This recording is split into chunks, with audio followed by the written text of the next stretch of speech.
آپ نے فرق بتایا کہ پیغمبر کی موجودگی میں جو معاملات ہوتے ہیں اس کی نوعیت کیا ہوتی ہے. اس وقت قومی ریاست وجود پذیر ہوئی ہے تو وہاں پر اکثریت اقلیت کی بحث کیسے ہوتی ہے.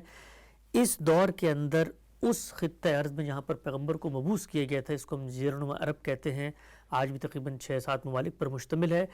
اس کے بارے میں آپ بھی مختلف مواقع پہ کہتے رہتے ہیں کہ غیر مسلم وہاں پر مستقل شہریت اختیار نہیں کر سکتے.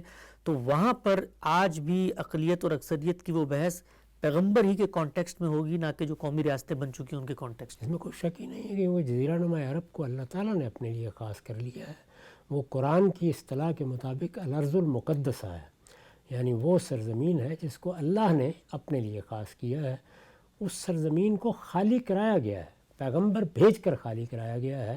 وہی بات کہ وہاں پہلے سے کوئی نہیں رہ رہا، خالی کرایا گیا ہے. اور ہمیں تاکید کر دی گئی ہے کہ لا یجتمع فیہ دینان، اس کی حیثیت بالکل خصوصی ہے. اس کی حیثیت دنیا نہیں مانے گی تو ہم لڑکے بھی منوائیں گے، اس لیے کہ وہ اللہ کا فیصلہ ہے اور اللہ ہمارے طریقے پر فیصلے نہیں کرتا.